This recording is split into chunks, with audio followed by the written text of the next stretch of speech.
Am I the a-hole for insisting my niece is co-flower girl with my fiancé's niece? Plus update. Original post. My fiancé and I are planning our wedding. She comes from a large family. She has 5 sisters. Most of them have kids. 4 of her sisters are her bridesmaids, 1 is serving as maid of honor. I come from a smaller family. Just my parents, my sister, and my niece, Bryn. Bryn is 3 years old and pretty much my best pal. I'm her godfather, and I love her to bits. I didn't care when my fiancé didn't choose my sister to be a bridesmaid, and likewise, my sister was cool with it. I did feel some sort of way because I have all 4 of my fiancé's brothers-in-law in my wedding party, at fiancé's request, but ultimately it's her side of the party so she can do what she wants. Then it came time to pick the younger roles in the wedding. Her older nephews are junior groomsmen, the younger is the ring bearer. She only has 1 niece, Aubrey, who's 4. My fiancé wants her to be the flower girl. I said that's fine, but I also want Bryn to be one. They can walk down the aisle together. It'd be super cute. Bryn loves playing with Aubrey, so they get along. My fiancé says she wants our wedding to be traditional, so there can only be 1 flower girl. I suggested Bryn could hold a sign or something while Aubrey threw flowers. My fiancé said no, she can sit with my sister and parents. At this point, I insisted and said Bryn would be flower girl. I texted my sister and asked, and she agreed. My fiancé got angry and said it's my day too. Bryn means a great deal to me and she'll be in the wedding. My fiancé and Aubrey's mom are now mad at me, saying I'm stealing Aubrey's spotlight. Am I the a-hole? Now for the top comments before reading the update. Info. Are you two getting premarital counseling to do a general inventory in how you two agree or disagree on other issues? Because I have a sense that if you two did get such counseling, there would be a lot more issues uncovered. We don't have that planned. Maybe a good idea. It's a great idea. Couples before getting married really need to hash out exactly how they feel about things like money, raising kids, how to handle parents when they got older, etc. 100% pro premarital counseling. My partner and I are looking at getting married soon, and premarital counseling is part of that process. OP, not stay home. My partner and I have similarly aged nieces who will be a co-flower girls. I even have a second niece who is a smidge older who will likely also be grouped in with them, maybe blowing bubbles. It is totally normal, and for my partner and I, didn't feel like any sort of compromise. We both said yes, of course. This makes sense because we want all the kids involved. Not day home. Just an observation, your fiancé sees this as her wedding, not our wedding. Honestly, if it were me, and I may be just way too petty, I would tell her that either Bryn is in as co-flower girl, or none of your fiancé's brothers-in-law or groomsmen. Just replace them with friends or co-workers. But again, just an observation. If this is your fiancé's reaction, good luck, buddy. For real, she already took over both halves of the bridal party, so the least she can do is give him a co-flower girl. If my fiancé tried to dictate my groomsmen, that would be a real deal breaker for me. I might allow one if I actually liked him enough. The way I see it, my groomsmen are mine, her bridesmaids are hers, and unless there is something serious, we don't really get much of a say in that. I already made it clear to my girlfriend who I'm talking marriage with, that my best friend and his wife will both be standing up for me. She's so excited to get a matching suit with her husband, and I don't care how anyone's family reacts. I won't dictate her side and she won't dictate mine. Now for the update. Okay, wow. Thank you to everyone who reached out. This morning, my fiancé and I sat down to talk about the wedding in general. I brought up Bryn and Aubrey. My fiancé just kept parroting, "It's tradition, let Aubrey have the spotlight." She shot down compromise after compromise. Aubrey walks first, Bryn blows bubbles or holds a sign, etc. Finally, my fiancé was honest.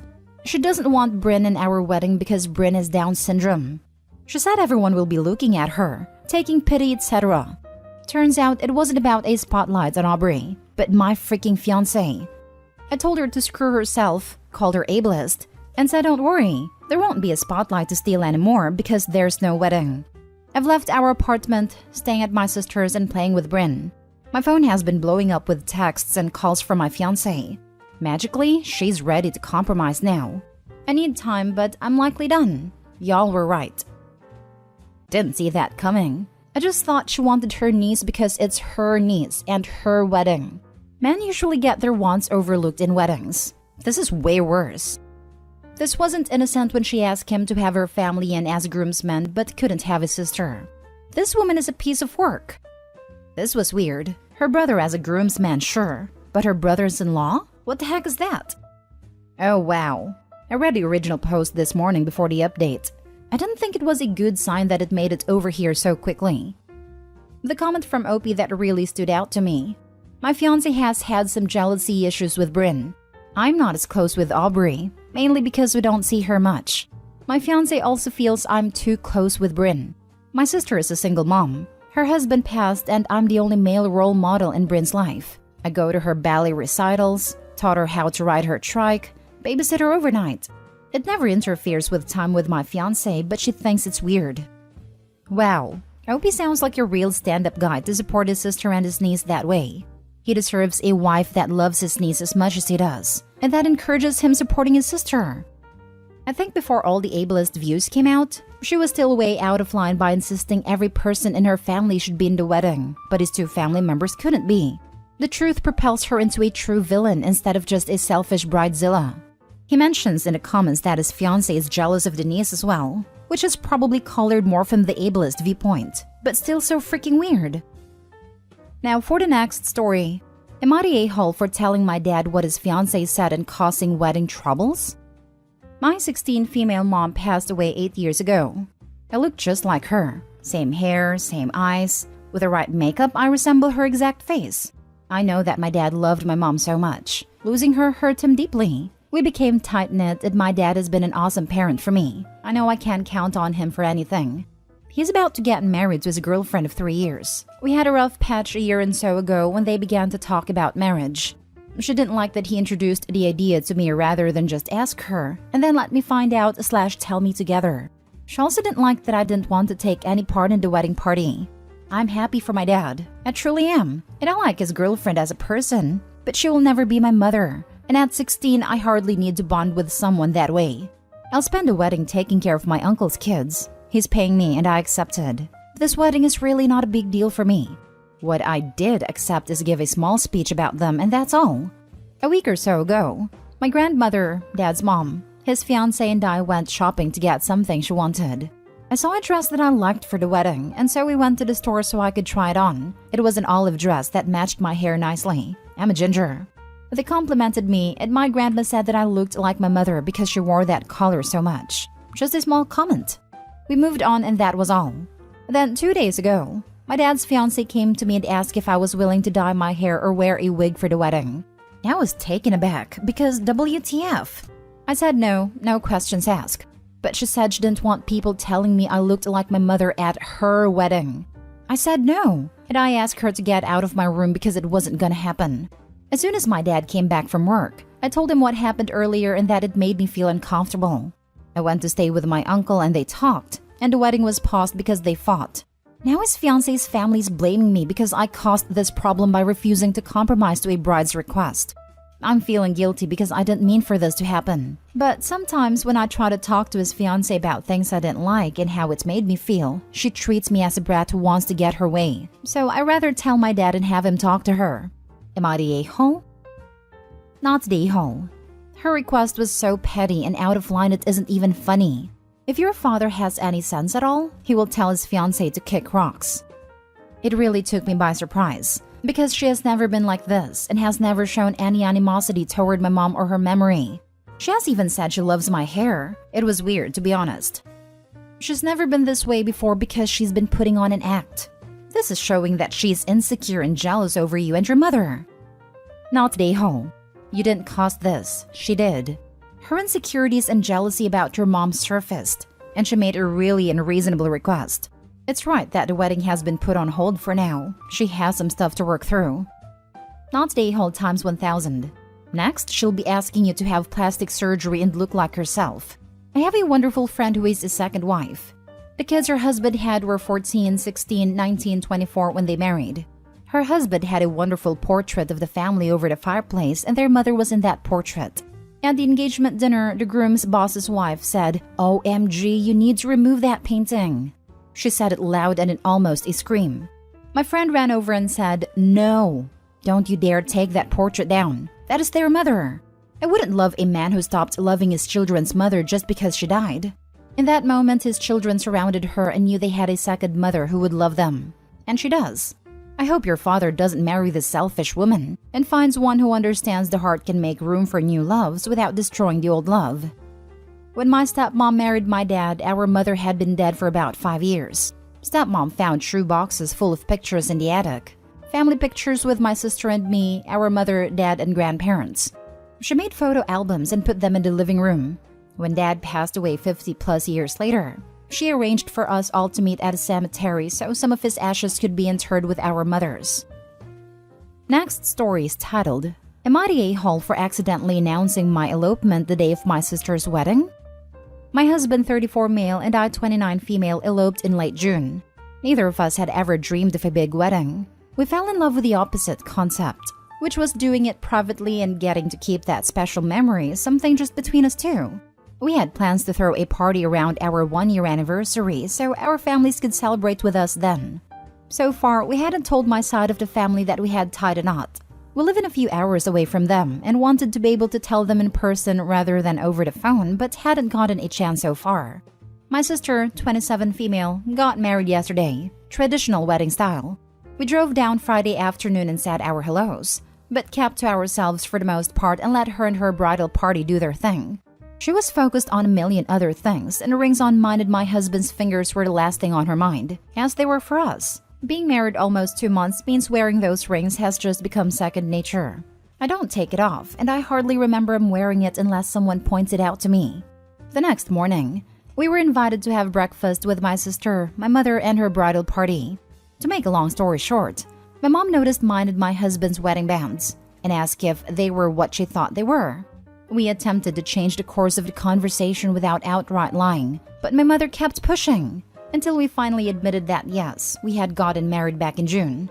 My sister got very angry and asked my husband and I to leave breakfast. We apologized profusely, but she held her ground. The rest of the day went off nicely, but we did ask members of the bridal party if she was still angry, and they said yes, and that she thought we had worn the ring specifically to steal the light of her big day. My husband and I are obviously very embarrassed, but we don't fully believe the onus falls on us here. Am I the a-hole? Now for the top comments. You're the a-hole. Sorry, I don't believe for a second you didn't have one thought between the two of you that wearing wedding bands wouldn't attract questions. Look, it's fine to elope. It's fine to have a small wedding. It's not okay to announce hours before a sibling's wedding that you eloped. That's just awkward for everyone, and attention-grabbing. You could have left your wedding bands at home or told people in advance. It's one thing to elope, but it's another to not even bother mentioning it to family. Why keep being married a secret? Hard agree in all points here. You're the a-hole, OP. It was the day after the wedding, and only because the mother pushed the question, even when OP and her husband tried to steer the conversation in a different direction. I disagree, so I'm going with not the a-hole. You're the a-hole. It sounds like you didn't mean it, but wearing your wedding rings effectively is announcing your marriage, and letting your family see them for the first time on your sister's wedding day is definitely going to upset her. We don't fully believe the onus falls on us here. Why? Exactly this. It is OP's fault here, and the sister's reaction is justified. You're the a-hole, OP. We don't fully believe the onus falls on us here. Who does the onus fall on then? Was your sister supposed to put in the invite? If anyone has gotten secretly married, please leave your secret wedding rings at home? You're the a-hole. Now for the last story. Am I the a-hole for not inviting my parents to my wedding because of how they treat my sisters? Some backstory. I'm 30 female, the oldest of 5. I have 3 full siblings. Male 27, female 25, Juliet 20, and 1 half-sister, Charlotte, 7. 8 years ago, my dad had an affair. That woman got pregnant and didn't want anything to do with the baby, so she gave her to my parents. My parents didn't want anything to do with her, so my sisters and I were always expected to take care of Charlotte, and she's always had her own room in my house because I babysat overnight so often. 5 years ago, my parents moved into a 2-bedroom condo. My dad had 1 room and my mom had the other. Juliet and Charlotte were supposed to share the living room. Charlotte climbed onto the balcony and fell once. She got out of the condo and was found wandering around the neighborhood multiple times. Heck, Juliet would take her and they'd take a bus/walk to my place. Needless to say, after a couple months, they both moved in with me. Charlotte was okay after falling from the balcony in case anyone was worried. And 4 years ago, I adopted both girls. Right before Juliet started college, our parents told her they used her college fund to pay for their condo. So instead of going to her dream school, she went to community college and goes to a nearby state school and I pay her tuition. Community college is free in our area, and a state school isn't too expensive. Plus, she has some scholarships to help cover it. Charlotte is such a happy little girl. She's the kind of kid that'll run up to you and jump into your arms when you visit before running outside to pick you some flowers. I love dressing her up and doing her hair and our talks when I walk her home from school and our ice cream dates. She's the perfect kid. My parents want nothing to do with Charlotte while they barely like talking to Juliet, but at least they'll say happy birthday and get her a Christmas gift. Charlotte hasn't seen them since she was 3 and doesn't even know who they are. As far as she knows, I'm her only mommy. I have been dating Henry for 3 years. He adores Charlotte and is an amazing stepdad. He moved in a few months ago and we're getting married in October. We posted in our social medias about the wedding, and my parents texted me asking when they should expect their invitation. I told them they're not invited. Juliet is my maid of honor, and she doesn't want to see them, and I don't want them around Charlotte. They tried telling me that their relationship with Juliet or Charlotte is none of my business, and that they were good parents to me, so they deserve to be invited to my wedding. I told them it is my business because I adopted them, and I said they weren't good parents because they forced me to become a mom at 23 when Charlotte was born. Now my mom is upset that I'm blaming her for my dad's mistakes, and I have other family members telling me I should invite them to keep the peace, so I wanted to know if I was the a-hole. Not the a-hole. First of all, your sisters are incredibly lucky to have you. That said, you absolutely are not obligated to invite these people to your wedding. Good on you for putting the feelings of Juliet and Charlotte above those of anyone else. You certainly didn't learn that from your parents. Exactly. I wish Opie and their family all the best. The parents sound like horrible people. I don't even understand why Opie would entertain them. What is the point? I would pay them dust. Not the a-hole. Weddings are about family. Real family. I got some grief when I didn't invite certain people to my wedding, but it was worth it to have a good celebration. It truly was one of the best days of my life, and I strongly believe it's because I didn't invite any a-holes. My parents also thought their friends would be invited. That was a whole other argument.